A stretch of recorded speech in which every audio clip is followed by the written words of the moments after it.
Emménager et s'installer dans une nouvelle maison est censé être un moment de joie, où l'on peut espérer commencer un nouveau chapitre de sa vie.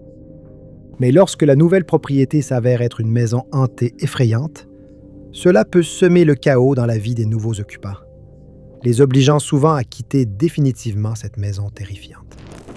Numéro 20. Whispers Estate est situé à Mitchell, dans l'Indiana. Et il est depuis longtemps connu des habitants et des visiteurs comme l'une des maisons hantées les plus effrayantes d'Amérique. En 1899, le docteur John Gibbons et sa femme Jessie ont décidé d'emménager dans la maison avec leur fille de 10 ans, Rachel, et leur bébé, Elizabeth. Un matin de Noël, Rachel était impatiente d'ouvrir ses cadeaux de Noël. Et alors qu'elle essayait de jeter un coup d'œil à ce qu'elle avait reçu, elle s'est accidentellement approchée trop près d'une flamme nue et a été gravement brûlée.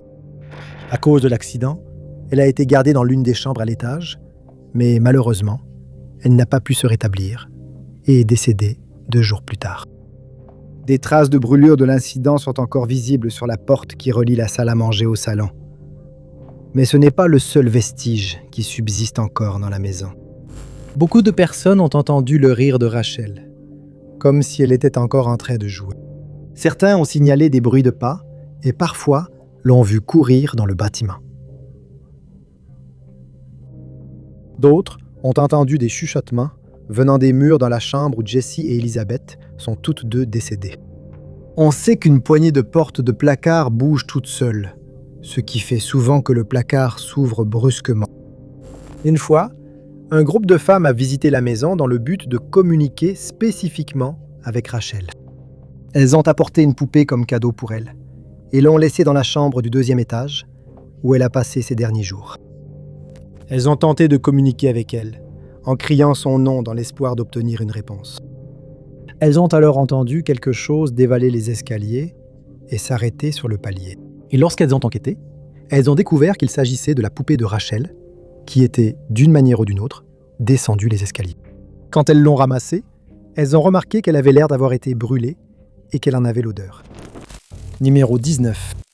Molly Brown était une philanthrope, mondaine et militante qui a survécu au célèbre naufrage du Titanic en 1912. Elle était également l'une des nombreuses habitantes qui ont vécu dans une maison hantée effrayante, aujourd'hui connue sous le nom de Molly Brown House Museum, au 1340 Pennsylvania Street, à Denver, Colorado. La maison a été construite en 1889 et au fil des années, elle a servi de résidence privée, d'immeuble d'appartements pour jeunes hommes, ainsi que de foyer pour jeunes filles en difficulté. Aujourd'hui, elle sert de musée éducatif, mais en raison de sa réputation de maison hantée, elle est souvent visitée par des enquêteurs paranormaux. Dans les années 1970, elle est devenue une maison abandonnée qui était destinée à la démolition. Mais grâce à un groupe appelé Historic Denver, suffisamment de fonds ont été récoltés pour restaurer le bâtiment en utilisant des photos prises en 1910. Mais il est souvent rapporté que Molly est toujours présente dans la maison. Et parfois, une odeur de tabac de pipe et de cigare a été détectée. Certaines personnes disent que, puisqu'il est interdit de fumer dans le bâtiment de nos jours, c'est l'esprit de J.J. Brown, le mari de Molly, qui y rôde également. Les guides touristiques et le personnel du musée ont également constaté que des ampoules électriques se dévissent inexplicablement de leurs douilles. Et ils doivent régulièrement les vérifier et les revisser correctement. Ils ont également décrit avoir vu ce qui semble être une femme, vêtue d'une robe de l'époque victorienne, déplacer les meubles dans l'ancienne chambre de Molly, comme si elle essayait de garder l'endroit tel qu'elle l'aimait lorsqu'elle y vivait. Elle s'est aussi parfois assise à la table de la salle à manger, laissant les visiteurs la photographier. D'autres ont rapporté avoir vu à la fois Molly et Gigi se déplacer dans la maison, provoquant des zones froides dans certaines pièces. Gigi et Molly ont eu une fille nommée Catherine, qui est malheureusement décédée alors qu'elle était encore jeune. Dans son ancienne chambre, il a été rapporté que les stores de la fenêtre montent et descendent tout seuls.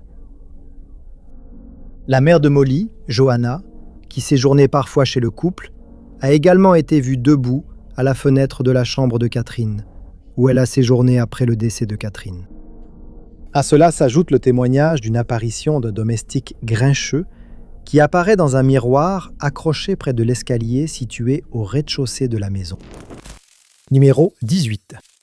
La maison Glessner, située au 1800 South Prairie Avenue à Chicago, dans l'Illinois, a été conçue en 1885 et 1886 par l'architecte Harry Hobson. Richardson, qui est considéré comme un visionnaire dans le monde de l'architecture, car il a mélangé l'architecture américaine typique de l'époque avec des styles romans européens, donnant ainsi naissance à ce qu'on appelle le style roman richardsonien.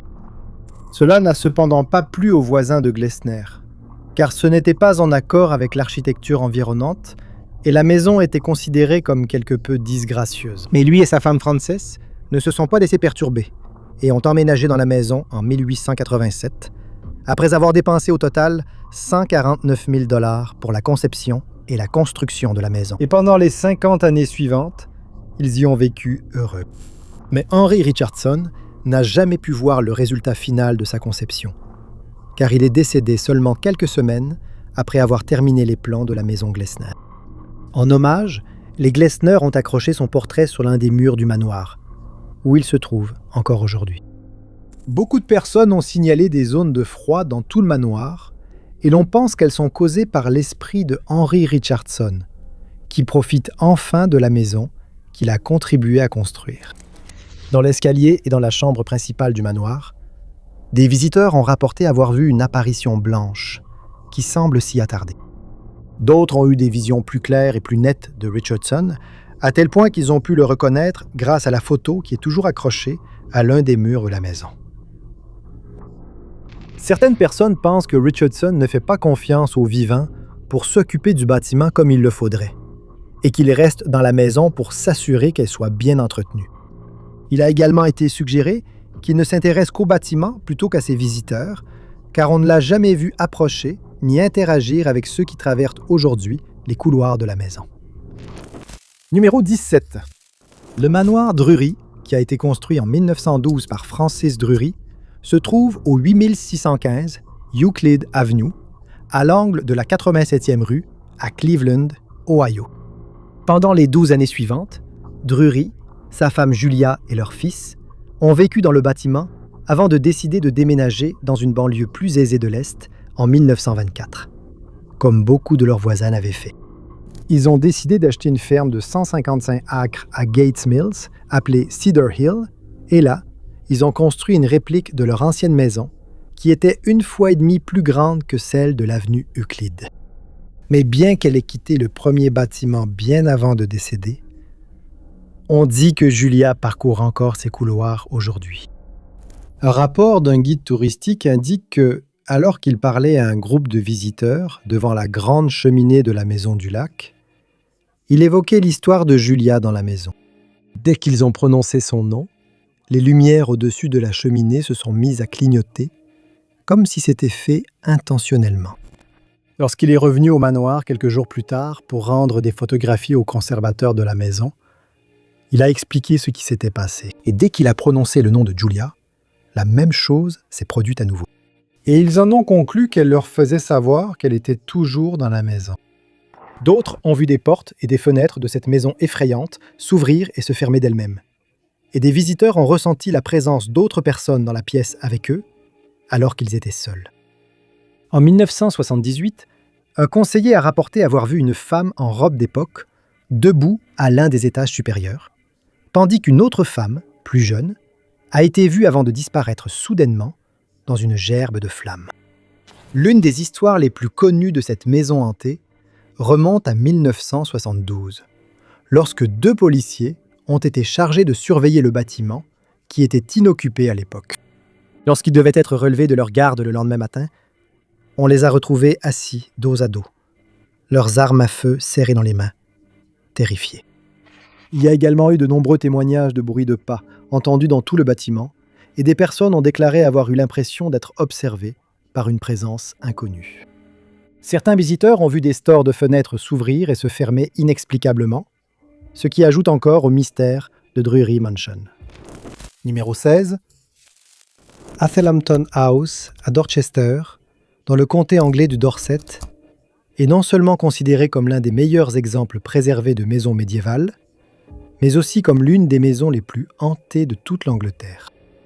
La maison a été construite par Sir William Martin en 1485, et aujourd'hui elle contient encore certains des meubles d'origine qui étaient présents à l'époque. La maison a ensuite été achetée par Alfred de La Fontaine en 1891, et il l'a restaurée tout en créant de magnifiques jardins sur son domaine.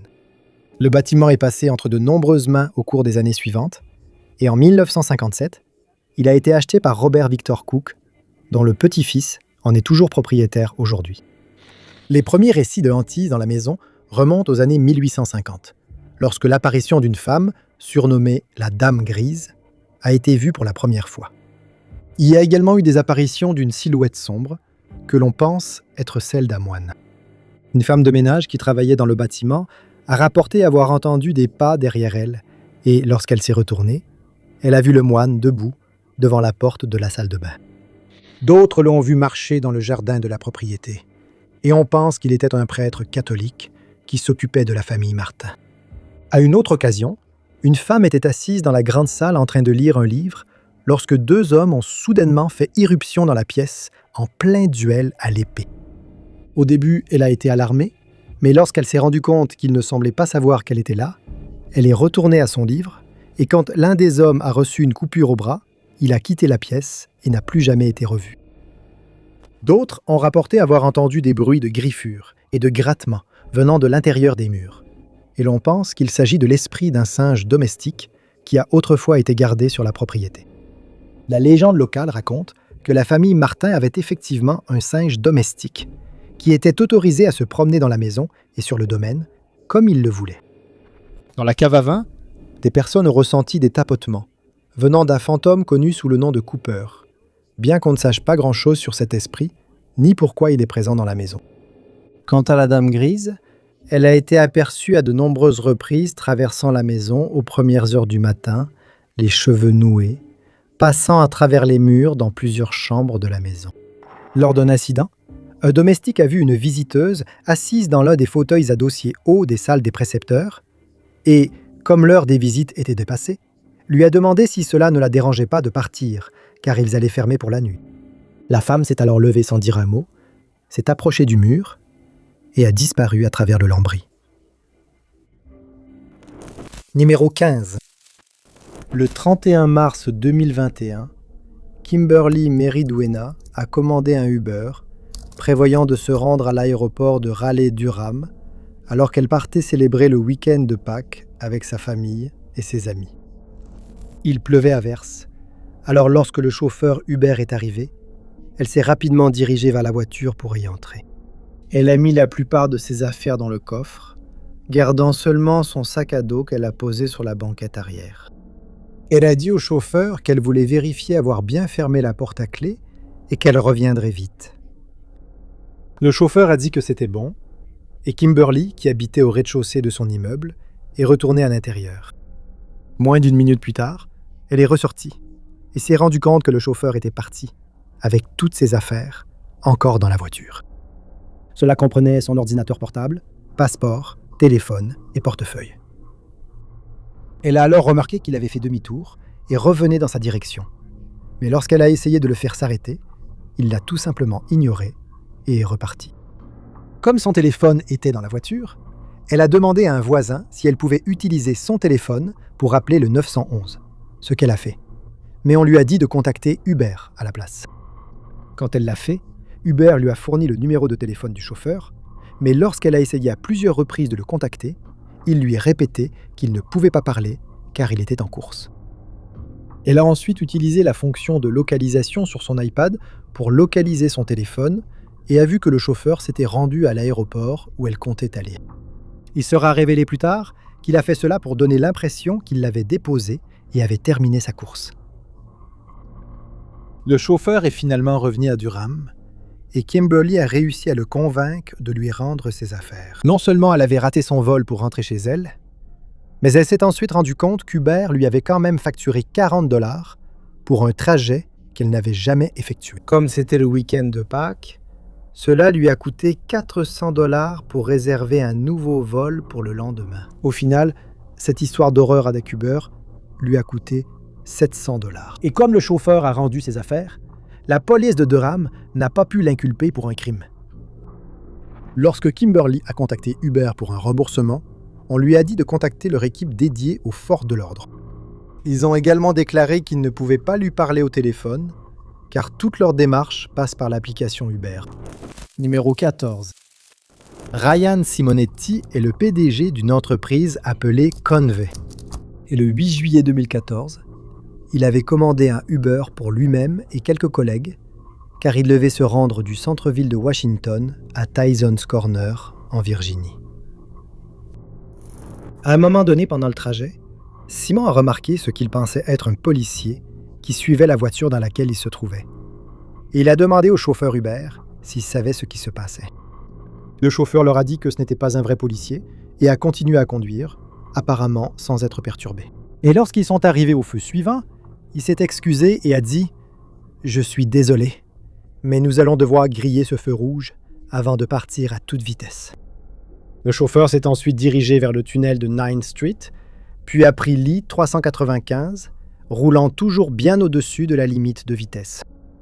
Il s'est avéré plus tard que la personne qui les suivait était un inspecteur des taxis qui avait parlé au chauffeur juste avant que Ryan et ses collègues ne montent dans la voiture. L'inspecteur lui avait demandé si sa course précédente était une prise en charge dans la rue, ce qui est illégal dans le district. Alors que le chauffeur Uber s'éloignait à toute vitesse, l'inspecteur l'a suivi et a tenté d'appeler de l'aide par radio. Mais il n'a obtenu aucune réponse, car la ville connaissait une panne du service d'urgence 911. À ce stade, Ryan et ses compagnons de route étaient terrifiés. Et pendant les 10 minutes suivantes, ils ont supplié le chauffeur de ralentir et de s'arrêter. Mais leurs supplications sont restées sans réponse. Ryan a tenté de forcer la jambe du chauffeur sur la pédale de frein, déchirant son pantalon au passage. Mais cela non plus n'a pas fonctionné. Il a alors dit au chauffeur que s'il ne s'arrêtait pas à la prochaine sortie, il serait obligé d'employer la force contre lui, et cela l'a finalement poussé à se ranger sur le côté. L'inspecteur des taxis, qui suivait de près, a réussi à empêcher le chauffeur de s'enfuir en lui coupant la route en haut de la bretelle de sortie. Un porte-parole d'Uber a ensuite déclaré que le chauffeur avait été licencié et qu'il ne représenterait plus leur entreprise. Numéro 13.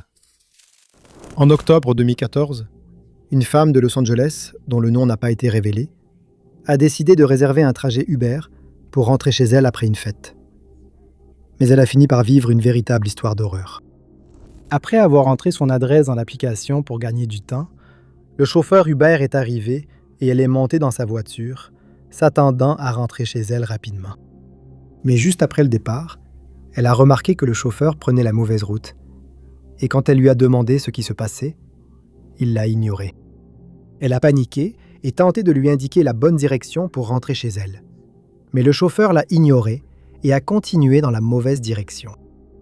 20 minutes plus tard, il est entré dans un parking sombre et désert, et la passagère a essayé de s'enfuir du véhicule, mais le chauffeur a réussi à verrouiller la porte de sa voiture avant qu'elle ne puisse y ouvrir. Et elle s'est retrouvée piégée à l'intérieur avec lui. Cela l'a poussée à se mettre à crier aussi fort qu'elle le pouvait, et cela a semblé ramener le chauffeur à la raison, et il l'a finalement conduite chez elle. La passagère a contacté Uber le lendemain et a signalé l'incident. Mais la seule réponse qu'elle a reçue était un courriel automatique présentant ses excuses parce que le chauffeur avait pris un itinéraire inefficace. Uber affirmera plus tard que la passagère était en état d'ébriété et avait demandé à être conduite un peu partout, en précisant que le chauffeur avait dû appeler le 911 pour demander de l'aide avec une passagère ivre. Cependant, ils ont remboursé le trajet de la passagère et ont déclaré avoir contacté le chauffeur pour obtenir plus d'informations, car ils considéraient que les rapports concernant la course étaient inexacts. La femme a ensuite contacté la police de Los Angeles et engagé un avocat, bien que peu de détails supplémentaires aient été divulgués sur l'affaire. Numéro 12.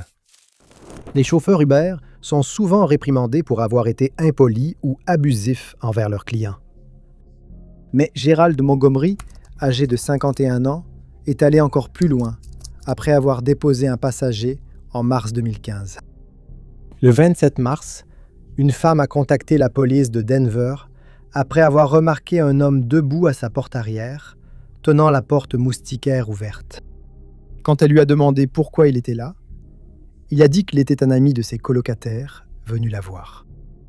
Elle lui a dit que sa colocataire ne lui avait pas parlé d'une visite, puis est rentrée contacter son ami. Après lui avoir donné une description de l'homme à la porte, sa colocataire lui a dit que cela ressemblait beaucoup au chauffeur Uber qu'elle avait rencontré ce matin-là. Elle a ensuite pris une capture d'écran de son reçu, qui montrait le visage de Montgomery, et l'a envoyé à son ami, qui a confirmé qu'il s'agissait bien du même homme. Elle est retournée à la porte pour le confronter, mais quand elle est arrivée, il avait déjà disparu.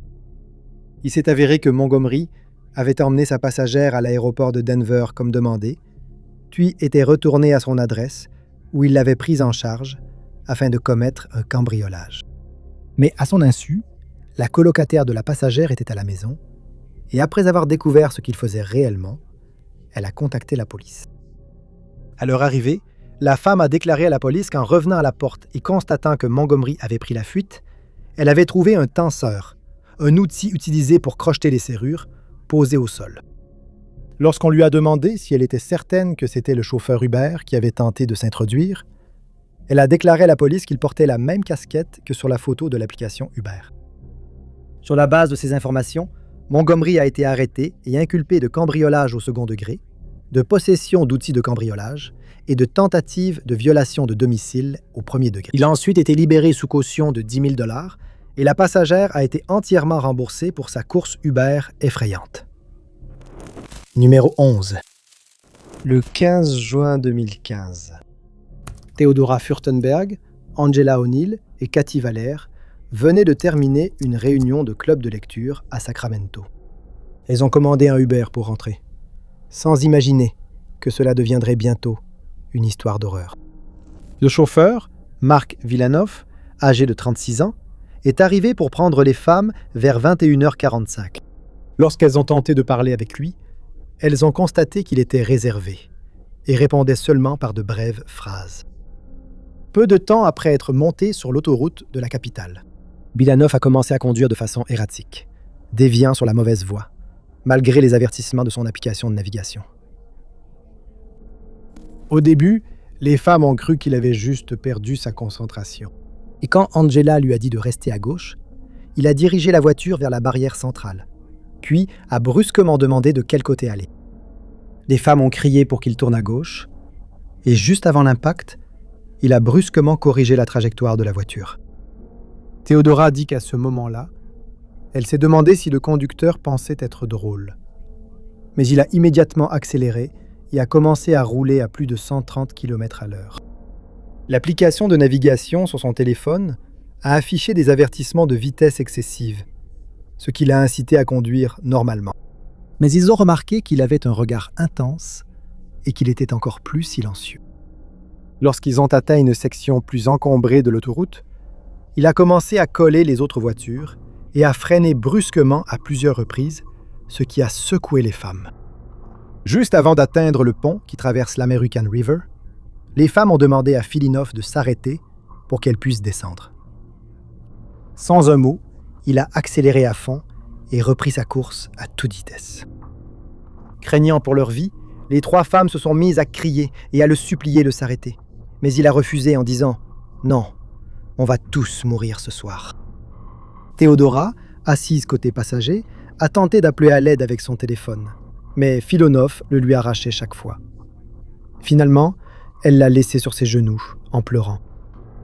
Angela, qui était assise derrière Filonov, a réussi à sortir son téléphone de son sac, et ce n'est qu'après qu'ils aient dépassé leur sortie qu'elle a pu appeler le 911, disant à l'opérateur qu'elles avaient été enlevées et que le conducteur refusait d'arrêter la voiture. Filonov forcé de s'arrêter à un feu rouge, les femmes ont sauté de la voiture et ont reçu l'aide du personnel d'une supérette voisine. Le lendemain, une voiture correspondant à celle de Filonov a été aperçue devant la maison de Theodora et les trois femmes ont pu obtenir une ordonnance d'éloignement contre Filonov, qui a été licencié de son poste de chauffeur Uber. Numéro 10. En 2020, le FBI a annoncé qu'il allait rouvrir l'affaire non résolue concernant Mary Sparks, qui reste sans solution depuis 1975. Plus de 45 ans après que quelqu'un ait ôté la vie à la jeune diplômée de l'Université du Nouveau-Mexique, sa famille cherche toujours des réponses. Mary, qui était généralement surnommée Molly, avait 21 ans en 1975. Elle venait d'obtenir son diplôme universitaire et se réjouissait de commencer sa vie d'adulte. Elle comptait voyager en Europe et voir de vieux amis. Mais le 23 juillet 1975, c'étaient des amis un peu plus proches de chez elle, qu'elle avait hâte de retrouver. Selon son dossier du FBI, Molly faisait partie d'une équipe féminine de rugby, et ce soir-là, elle avait prévu d'aller dans un bar local pour retrouver quelques coéquipières. Le bar en question était Rosa's Cantina, aujourd'hui Lodo's, un lieu fréquenté par des étudiants, de jeunes professionnels et le groupe de motards Bandidos. Ce soir-là, c'était la soirée des shots de tequila à $0,15 et un groupe local jouait. Le bar aurait été animé à cause des boissons bon marché, même si Molly elle-même n'était pas une grande consommatrice d'alcool. Elle a emprunté la grande Torino blanche et bleue de son père pour le trajet. Même si elle a donné à sa famille les noms d'amis qu'elle comptait voir, cette information n'a pas été rendue publique. Rien de ce qui s'est passé au bar n'a non plus été rendu public. On pense qu'elle était au bar entre 21h00 et 23h00. D'autres membres de son équipe de rugby ont confirmé leur présence à Rosa's Cantina cette nuit-là, mais aucun n'a remarqué quoi que ce soit d'inhabituel. À un moment, Molly est partie sans jamais rentrer chez elle. Ses parents se sont inquiétés quand elle n'est pas rentrée cette nuit-là. Son père est parti à sa recherche le lendemain matin. Sa voiture est restée sur le parking où Molly l'avait laissée, mais il n'y avait aucune trace de sa fille. Molly ne resterait pas disparue longtemps. Plus tard dans la journée, son corps a été découvert dans un fossé de drainage, non loin du bar. Elle avait des blessures par objet contondant et était décédée. La pluie a empêché la police de recueillir de nombreuses preuves sur la scène du crime. Il n'y avait aucune empreinte de pas. L'enquête elle-même n'était pas très bonne au début, et le dossier papier a disparu à un moment donné. Ensuite, l'affaire est tombée dans l'impasse. Il y a eu peu de pistes au fil des années. Le FBI a lancé un appel à témoins, et il pense que les personnes responsables pourraient encore se trouver dans la communauté. Ils espèrent qu'avec le temps qui passe et les nouvelles technologies, ils pourront enfin résoudre l'affaire. Numéro 9. L'un des nombreux types de crimes sur lesquels enquête le FBI est le vol d'œuvres d'art. Certains de ces crimes sont tristement célèbres dans le monde, et on estime que de nombreux vols d'œuvres d'art sont liés au crime organisé. En 2016, un petit musée à Springfield, Missouri, s'est retrouvé victime de l'un de ces crimes. Le musée était ouvert depuis environ 1 heure, quand le personnel a constaté la disparition de plusieurs œuvres d'art. En 1985, une série de gravures d'Andy Warhol avait été donnée au musée d'art de Springfield. Ce n'étaient pas les œuvres originales du célèbre artiste, mais elles valaient quand même environ 30 000 chacune. La collection de 10 gravures était accrochée dans la galerie Spratlin au moment du crime. L'un des agents de sécurité, le matin du 7 avril, a remarqué que 7 des 10 gravures avaient disparu de la galerie. Il a pensé qu'elles avaient été décrochées pour une raison officielle. Peu après, un autre agent a remarqué quelque chose d'étrange à propos d'une porte menant à la cour. Du paillis d'arbres avait été coincé dans la serrure, ce qui aurait permis à quelqu'un d'ouvrir la porte de l'extérieur, même si elle semblait sécurisée de l'intérieur. Vers 10 heures ce matin-là, le personnel de la galerie a découvert que les tableaux n'avaient pas été mis en réserve, mais volés. La galerie a été évacuée, mais des visiteurs entraient et sortaient déjà, rendant probable la contamination de certaines preuves. Les caméras de sécurité avaient capté au moins une personne s'introduisant furtivement dans le musée vers minuit 20. Il faisait si sombre que les enquêteurs n'ont pu savoir si le crime avait été commis par une ou plusieurs personnes. Qui que ce soit, il avait escaladé un portail menant de la rue à la cour, puis était passé par la porte qui avait été trafiquée et s'était dirigé directement vers la galerie Spratlin pour les œuvres de Warhol. En quelques minutes, ils avaient pris 7 des 10 œuvres et laissé le reste. Les enquêteurs ont pu relever des empreintes latentes sur les lieux du crime, car le paillis de la porte et un panneau de sortie avaient été utilisés pour maintenir la porte ouverte. Jusqu'à présent, aucun suspect n'a été identifié. Certaines sources rapportent quelques événements étranges survenus peu avant le crime, comme un entrepreneur qui a perdu sa clé d'accès pour la retrouver sous une benne à ordures presque aussitôt que le personnel du musée l'a interrogé au sujet de la clé manquante. Cependant, On ignore si le FBI et la police croient à un coup monté de l'intérieur. Il y a une récompense de 25 000 $ pour toute information menant à la récupération des œuvres d'art, et le bureau du FBI à Springfield peut être contacté directement au 417 882 33 03. Numéro 8. Plus de 37 ans après qu'un individu non identifié ait attaqué l'agent de la police de l'État de Virginie, Johnny Bowman, son dossier au FBI reste non résolu. Cette affaire soulève plus de questions que de réponses, et peu de progrès ont été annoncés depuis les années 80. C'était une chaude nuit d'août lorsque Johnny a été attaqué. Il était chez lui avec sa famille, y compris sa jeune fille, son frère et sa belle-sœur. Vers 4h30 du matin, quelqu'un a frappé à la porte. Johnny est allé ouvrir, et dès que la porte est ouverte, le visiteur a attaqué Johnny avec une arme blanche. Il a été frappé plus de 40 fois. Johnny n'était pas armé, mais a tenté de se défendre. Après l'attaque surprise, le criminel s'est enfui, abandonnant des lunettes de soleil, une perruque et un casque de chantier utilisé comme déguisement. L'attaque était finie presque aussitôt commencée, mais Johnny ne survivrait pas. Toutes ces années plus tard, cela restait la seule affaire non résolue concernant le meurtre d'un agent de la police de l'État de Virginie. Même si Johnny n'était pas en service à ce moment-là, le crime a été considéré comme une attaque liée à ses fonctions, ce qui a conduit le FBI à s'impliquer. Étant donné la férocité de l'attaque, il semblait probable qu'il s'agissait d'un crime profondément personnel. Quelqu'un connaissait bien Johnny et ne voulait pas qu'il vive. Comme il était un policier d'État, il serait logique que le criminel soit quelqu'un qui avait fini en prison à cause de Johnny ou un parent de quelqu'un qui avait déjà eu des ennuis avec la loi. Mais le seul suspect jamais nommé dans l'affaire n'était pas un criminel condamné. C'était un autre policier. Perry Worrell était un ami proche de Johnny et aussi membre de la police d'État. Il a été mis en congé sans solde peu après le crime et a ensuite eu un accident de voiture qui l'a laissé gravement handicapé.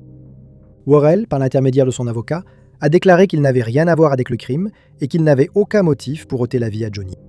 La raison du soupçon envers Worrell n'a jamais été révélée. Si le criminel était un proche ami de Johnny, cela expliquerait pourquoi il a ouvert la porte si tard dans la nuit, sans arme. Sa fille, qui a depuis rejoint la police, a affirmé que cela aurait été très inhabituel de sa part. Mais la perruque et le casque de chantier montrent que le criminel voulait cacher son identité. S'il avait vu quelqu'un habillé de manière aussi étrange si tard dans la nuit, il est étrange qu'il n'ait pas été armé. Worrell n'a jamais été inculpé pour aucun crime. Et aujourd'hui, l'affaire reste non résolue. Le FBI offre une récompense pouvant aller jusqu'à 50 000 $ pour toute information permettant de résoudre ce crime. Les informations peuvent être transmises au FBI au 1-800-253-24 et à la police d'État de Virginie au 703-803-2676. Numéro 7. Le 14 octobre 1986, Ray Hélène Tordelot a dit au revoir à sa petite fille pour la dernière fois. Après avoir assisté à une fête d'anniversaire avec des amis, elle a disparu. 6 mois après, des trappeurs de castors ont retrouvé le corps de Ray. Ce qui lui est arrivé et qui en est responsable reste un mystère. Ray était une jeune femme amérindienne, et selon ses amis et sa famille, elle était très fière des traditions autochtones et était une danseuse talentueuse. Elle avait appris des savoir-faire de son arrière-grand-mère, qu'elle espérait transmettre à sa fille quand elle serait en âge de les apprendre. Ce jour fatidique où Ray a disparu, elle est allée avec 5 amis à une fête près de chez elle. Vers minuit, elle a dit qu'elle voulait rentrer chez elle et quelqu'un lui a proposé de la raccompagner. Ils sont allés chez Ray, mais elle refusait de sortir de la voiture. Ils ont roulé un moment dans les environs avant de revenir à la fête. Selon certains rapports, personne n'a vu quand Ray est reparti de la fête. Cependant, le FBI affirme qu'elle a été vue pour la dernière fois dans un véhicule avec 2 autres personnes près de Tomah Overlook. Ne voyant pas Ray rentrer, sa famille a compris qu'il se passait quelque chose et a prévenu la police le lendemain. Au début, sa disparition n'a pas été prise très au sérieux. On pensait qu'elle faisait la fête et qu'elle reviendrait dans quelques jours. Les équipes de recherche étaient surtout des bénévoles sans formation en criminalistique. On ignorait ce qui arriverait si Ray était retrouvé. 6 mois plus tard, le corps de Ray a été retrouvé. La cause du décès de Ray n'a pas été révélée, Mais la police soupçonne un homicide.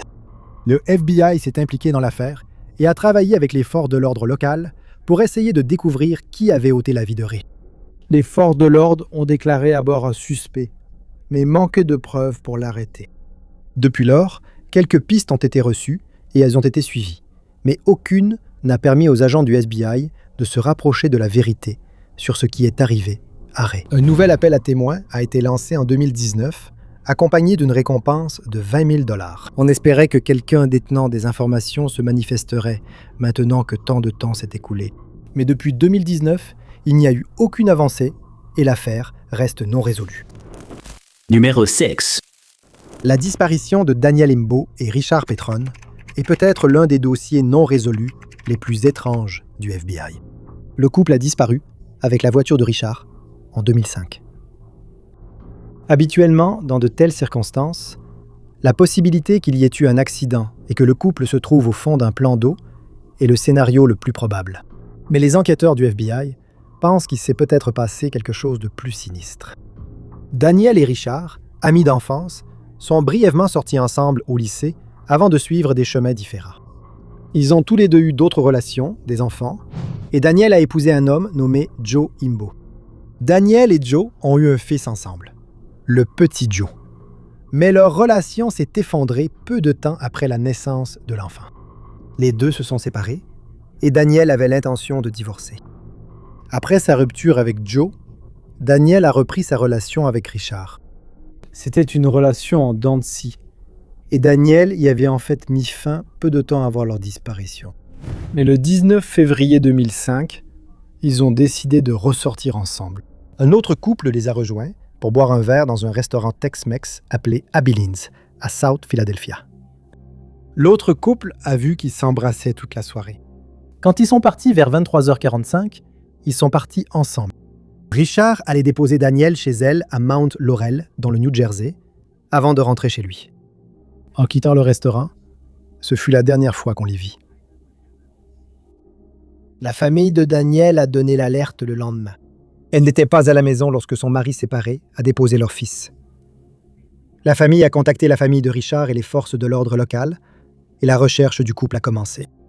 Aucune trace du couple n'a jamais été retrouvée. Le frère de Daniel a payé un tour en hélicoptère pour survoler leur trajet. Mais aucune trace du pick-up Dodge Dakota noir de Richard n'a été trouvée. Des équipes de secours ont parcouru les cours d'eau que le couple aurait pu longer pour vérifier un éventuel accident. Ils n'ont trouvé aucun signe qu'un accident s'était produit. Certains agents des forces de l'ordre ont émis l'hypothèse que la disparition était trop nette et ont suggéré que quelqu'un d'autre aurait pu être impliqué. Il a été suggéré que leur disparition aurait pu être planifiée et exécutée par des criminels professionnels. L'attention s'est portée sur le mari de Daniel, qui avait envoyé des messages menaçants à Richard par le passé, mais il avait un alibi pour la nuit de la disparition et il a coopéré avec la police. Divers motifs possibles ont été avancés pour le crime.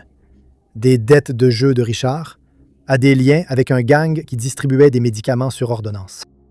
Récemment, le groupe de recherche Adventures with Purpose a fouillé une partie de la rivière Delaware après un tuyau d'un téléspectateur, mais n'a pas trouvé le couple.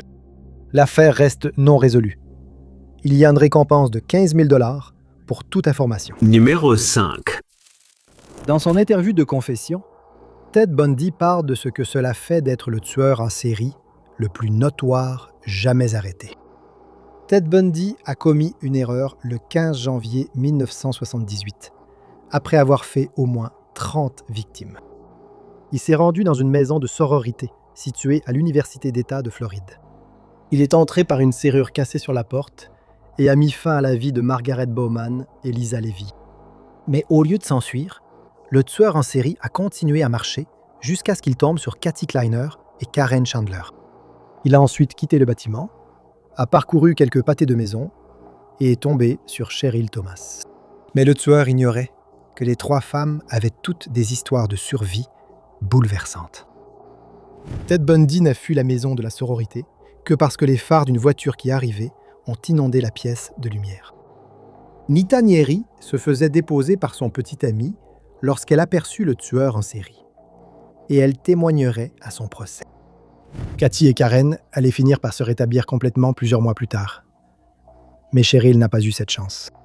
Étant étudiante en danse au moment de l'attaque, Cheryl rêvait de devenir danseuse de ballet. Mais après que le tueur en série le plus maléfique ait anéanti ses possibilités, son histoire de survie s'achève lorsqu'elle enseigne le ballet à d'autres. Bundy serait finalement arrêté en février 1978. Après avoir été contrôlé pour avoir conduit une voiture volée, il serait exécuté le 24 janvier 1989. Numéro 4. Vers 23h le 13 juillet 1966, 9 étudiantes infirmières partageaient une maison à Jeffrey Manor, à Chicago, lorsqu'un dangereux tueur en série nommé Richard Speck s'est introduit dans le bâtiment. Armé d'une lame et d'une arme de petit calibre, il a calmement frappé à la porte de la chambre de l'une des infirmières, Corazon Amaro, puis a ordonné à elle et à ses colocataires de sortir de leur chambre. Convaincus qu'il ne s'agissait que d'un vol, Corazon et 2 des femmes, Merlita Garula et Valentina Passion, se sont cachés du tueur en série dans le placard. Leurs collègues infirmières les ont convaincus de sortir. L'enquête criminelle révélera que Speck a ensuite conduit chacune des femmes, une par une, hors de la pièce, vers leur mort. On pense qu'il a perdu le compte des personnes présentes, car il était sous l'influence de substances. Bien qu'attaché avec des bandes de tissu, Corazon a réussi à se cacher sous un lit et est resté inaperçu pendant le reste de l'épreuve.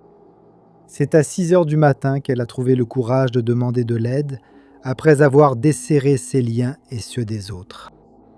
Elle s'est approchée d'une des fenêtres de l'immeuble et a commencé à crier à l'aide, et un passant a contacté la police de Chicago, qui a immédiatement ouvert une enquête criminelle. Corazon a pu fournir une description de Speck, en particulier de son tatouage, sur lequel on pouvait lire, je cite, « Né pour semer le chaos ».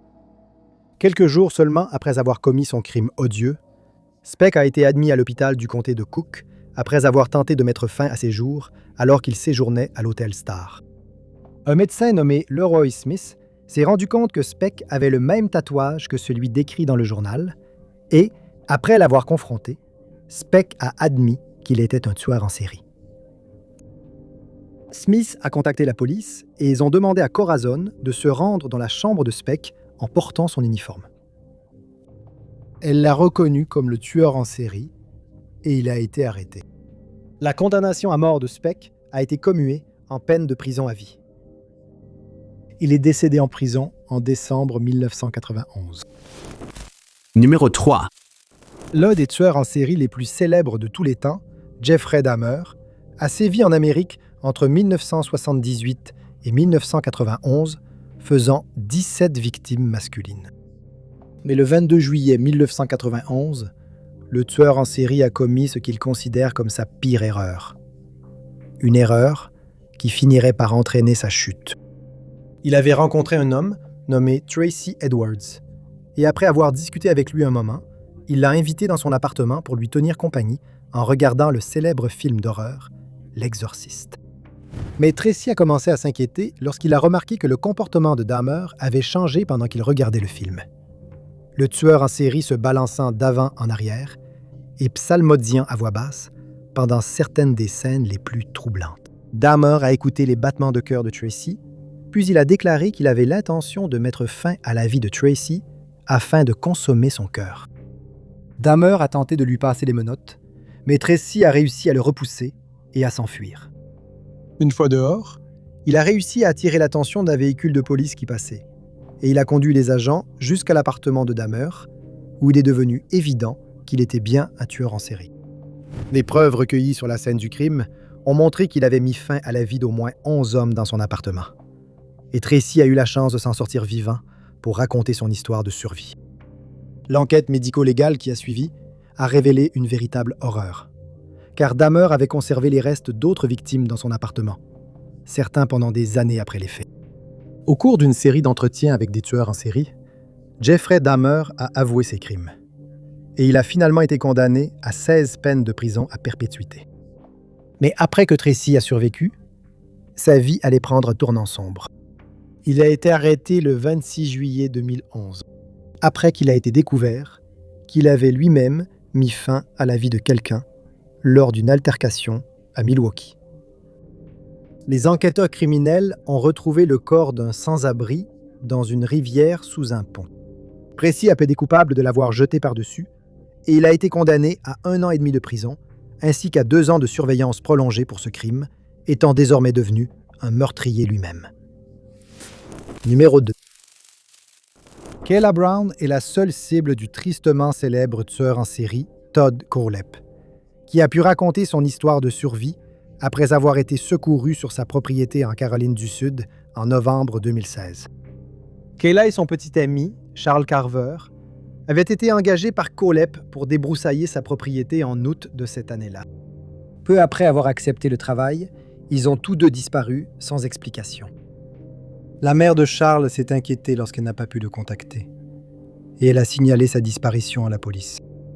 L'un des amis de Charles a alors commencé à remarquer une activité étrange sur la page Facebook de Charles, avec des publications affirmant que lui et Kayla s'étaient mariés, qu'ils avaient acheté une maison et que Kayla était enceinte. Il a soupçonné que les mystérieuses publications sur les réseaux sociaux étaient faites par quelqu'un d'autre et il a décidé de contacter la police. Il était loin de se douter que ces messages offriraient un aperçu de l'esprit d'un tueur en série. Lors de la confession du criminel, les détectives ont trouvé des messages entre Kayla et Charles, dans lesquels ils discutaient du travail sur la propriété de Kohlhepp. Leur relevé téléphonique montrait qu'ils avaient tous deux utilisé leur téléphone pour la dernière fois dans cette zone. Les enquêteurs de police ont découvert une scène de crime sur la propriété. À l'intérieur d'un conteneur, ils ont trouvé Kayla enchaînée. Affolée, elle leur a aussitôt raconté son histoire de survie et expliqué qu'elle était portée disparue depuis des mois. Kohlhepp avait mis fin à la vie de Charles. Sa voiture a été retrouvée sur la propriété. À côté de l'endroit où Charles était enterré, la police a trouvé une autre tombe ouverte. Ils pensaient que Kohlhepp comptait tuer Kayla dans les jours suivants, même si elle avait dit à Kayla vouloir construire une maison insonorisée pour qu'elles y vivent ensemble. On pense que Kohlhepp a peut-être fait cela après avoir eu une légère dispute avec Charles. Il a ensuite expliqué que c'était par passion pour Kayla. Alors que de nombreuses autres vies ont été prises par lui, Kayla reste la seule à pouvoir raconter sa véritable histoire d'horreur, décrivant la personne la plus effrayante qu'elle ait jamais connue comme un reptile au sens le plus strict du terme. Kohlhepp a plaidé coupable et a été condamné à 7 peines de prison à perpétuité consécutives. Numéro 1. Le 13 mai 1992, une femme allait faire une rencontre incroyable avec le tueur en série le plus maléfique, nommé Tommy Lynn Sells. Fabienne Witherspoon, qui avait 19 ans à l'époque, remarqua Tommy Lynn Sells, qui était sans abri, alors qu'elle passait près d'un pont routier en se rendant chez une amie. Comme il tenait une pancarte sur laquelle était écrit « Prêt à travailler pour de la nourriture », elle décida de l'aider, sans savoir qu'elle allait survivre à une situation très effrayante. Tommy Lynn Sells accepta son offre de la suivre jusqu'à la maison de son ami. Elle lui demanda d'attendre dehors pendant qu'elle prenait de la nourriture chez son ami. Mais lorsqu'elle revint, elle fut choquée de découvrir qu'il était entré, sans y être invité. Lame en main, il lui ordonna d'aller dans la salle de bain avant d'attaquer. Mais Fabienne s'est défendue à plusieurs reprises avec un canard en céramique lourd jusqu'à ce qu'il se brise dans sa main. Il était maintenant furieux. Mais il avait laissé tomber la lame, et maintenant, c'est elle qui l'avait. Elle l'a frappé plusieurs fois, de toutes ses forces. Mais la dernière chose dont elle se souvint fut de voir le tueur en série saisir un tabouret de piano avant qu'elle ne perde connaissance. La police est arrivée à la maison quelque temps après, et elle a reçu des soins médicaux. Pendant ce temps, c'est aux urgences que Tommy Lynn Sells a été envoyé après son arrestation. Il a finalement accepté un accord avec l'accusation et a d'abord été condamné à 5 ans de prison avant de devenir l'un des tueurs en série les plus dangereux de l'histoire. Au cours des 5 années suivantes, Sells mettra fin à 22 autres vies, bien qu'on soupçonne que le nombre réel pourrait être bien plus élevé. L'exécution du tueur en série a eu lieu le 3 avril 2014 au pénitencier d'État du Texas, situé à Huntsville. Fabienne a depuis raconté son histoire de survie comme un avertissement et aujourd'hui, elle travaille comme infirmière en pratique avancée à Danville, dans l'Illinois. La courageuse survivante est ensuite devenue mère de 3 enfants. Merci à tous de votre attention. Si vous avez aimé cette vidéo, n'oubliez pas d'appuyer sur le bouton j'aime. Aussi, n'oubliez pas de vous abonner et de cliquer sur la cloche de notification pour rester informé de toutes nos prochaines vidéos. Mais je m'appelle Top 5 Unknowns et je vous retrouve dans la prochaine vidéo.